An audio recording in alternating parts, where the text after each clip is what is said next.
We see Thor battered and defeated kneeling as he stares down at his hammer. You see in the 2014 comic Original Sin, Nick Fury whispered something into Thor's ear, and immediately after hearing it, Thor became unable to lift his hammer. At the time, what Fury said remained a mystery.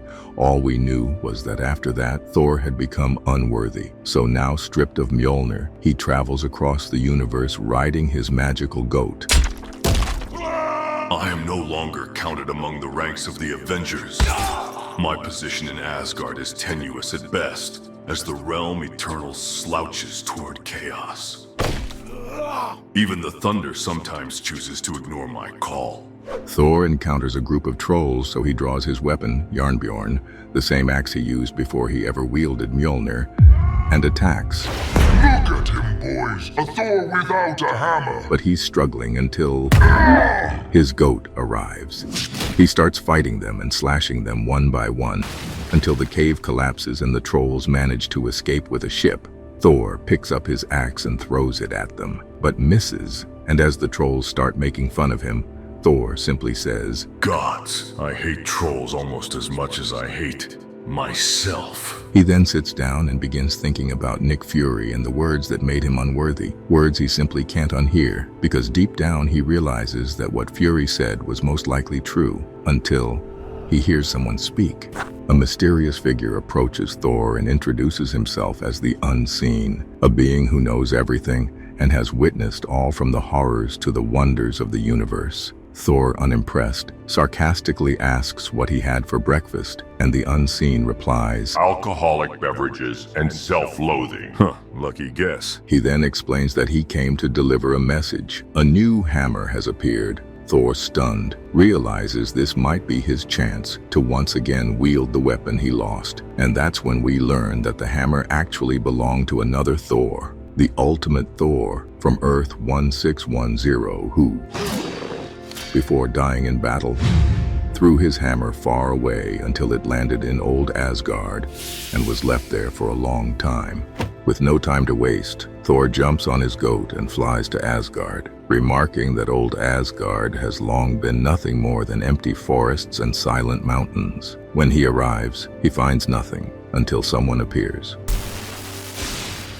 And it's Beta Ray Bill, one of Thor's closest friends and allies. He tells Thor that Mjolnir has been taken and that he knows where it is, so much so that they might even need an army to get it back. But before they set out, Beta Ray Bill kneels to Thor and offers him his weapon, Stormbreaker. Beta Ray Bill. At first, we were the fiercest of foes, but since then we have grown to be brothers. Brothers in thunder. Now his friendship is clearly yet another thing, of which I am no longer worthy. Thor declines the offer and then asks Ray who stole the hammer. But just as he begins to explain, they're ambushed. Ray identifies the attackers as the ones behind the hammer's disappearance, prompting both heroes to engage. So together they swiftly overpower and destroy the assailants, but moments later, they spot a massive transport ship in the distance. Suspecting the hammer might be aboard, Thor charges toward it. But inside the ship, a figure is seen activating an ancient weapon, a bomb that's been dormant for 9 million years. And just as Thor approaches, it detonates. When Thor opens his eyes, he can barely breathe and realizes that the hammer is crushing his chest. Lying naked on the ground, he starts screaming. But then more hammers appear and slam down on him. But that's when Thor suddenly wakes up in chains, realizing it was all just a nightmare since he hasn't slept a single time since becoming unworthy. No. When Thor starts looking around, he sees the man responsible for the explosion, the Collector, who declares that Thor now belongs to him. With no time to explain, the Collector drags Thor by chains, saying he's trying to add the Norse realm to his collection. When Thor asks why he stole a piece of Asgard, the Collector explains that he doesn't care about Asgard. He cares about what landed on it. And that's when we see it, the ultimate Thor's hammer. The Collector explains how he's always wanted to wield Thor's hammer, and then instructs one of his goons to pick it up. But of course, when he tries,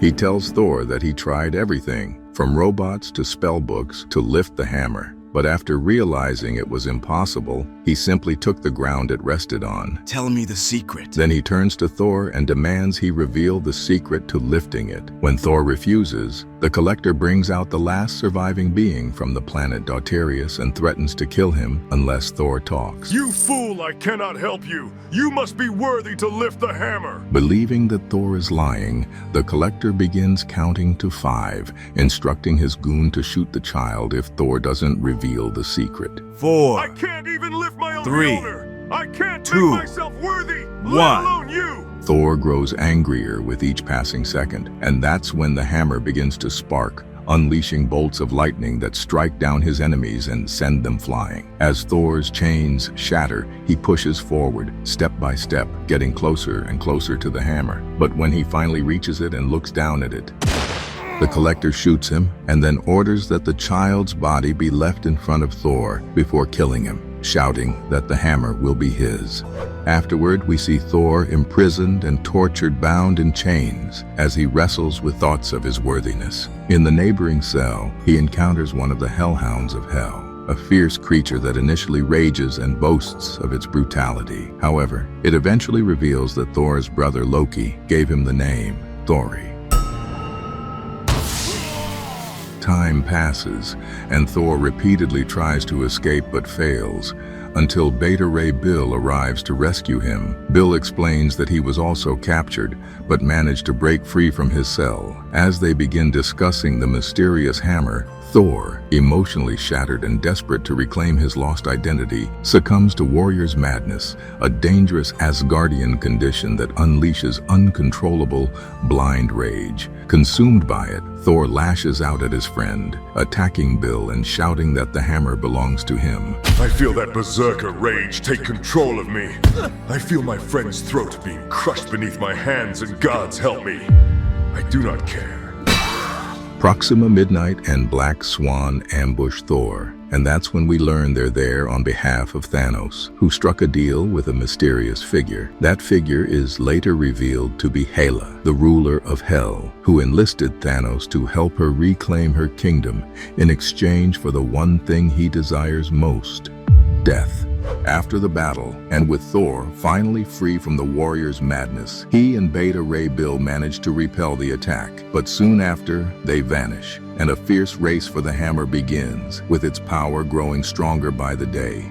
Proxima Midnight, Black Swan, and Hela eventually track down the Collector and the hammer. A fight breaks out, but it comes to a halt when Hela senses the hammer's escalating power and realizes Thor is likely on his way. And that's when we see Thor preparing for the showdown, getting a haircut and gearing up alongside his loyal companions, Beta Ray Bill, his trusty goat, and his new ally Thori, all ready for the fight ahead.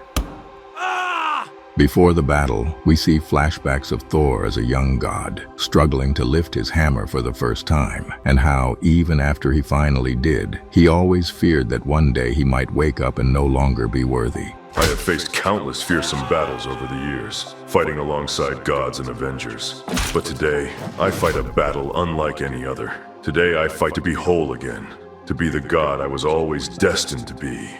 Today I fight to be worthy.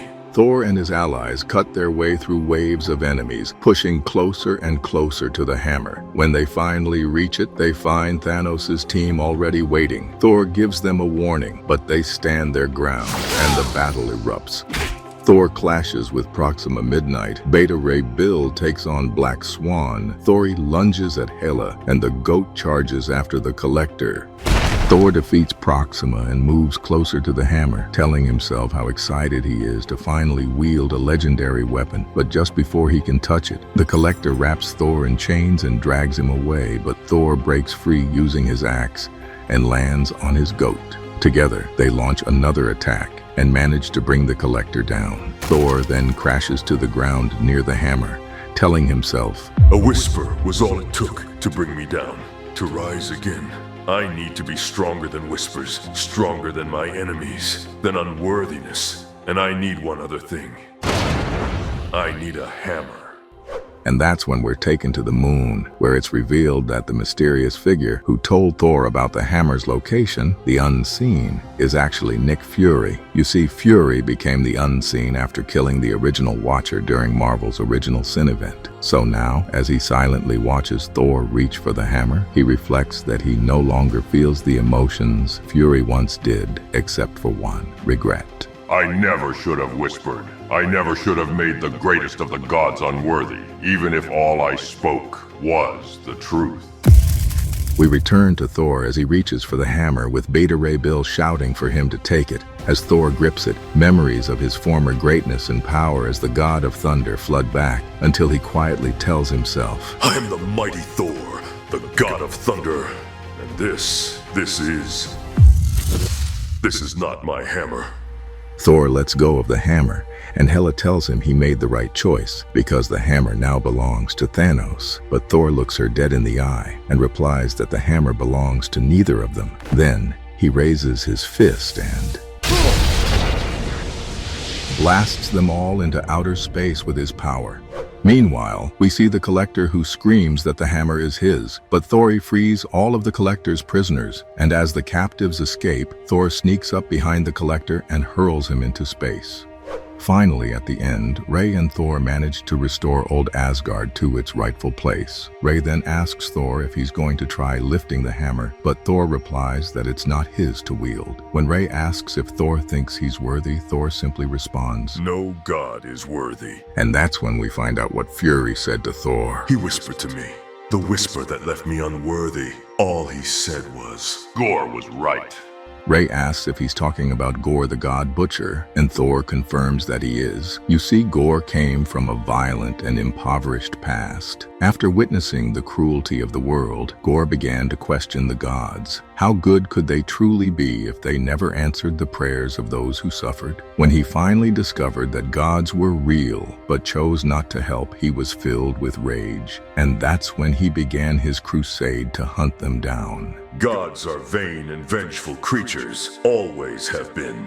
The mortals who've worshipped us for centuries would all be better off without us. Beta Ray Bill looks Thor in the eye and says that maybe he's right about the gods, but he's wrong about himself. Because today, without a hammer, Thor stood tall and faced the darkness. And every day he rises, not as a god seeking worship, but as a warrior fighting for those who can't. And that's how he proves Gore wrong. Thor listens quietly, then places a hand on Ray's shoulder and says he's thirsty. And in the end, we see him surrounded by friends, sharing drinks and laughter.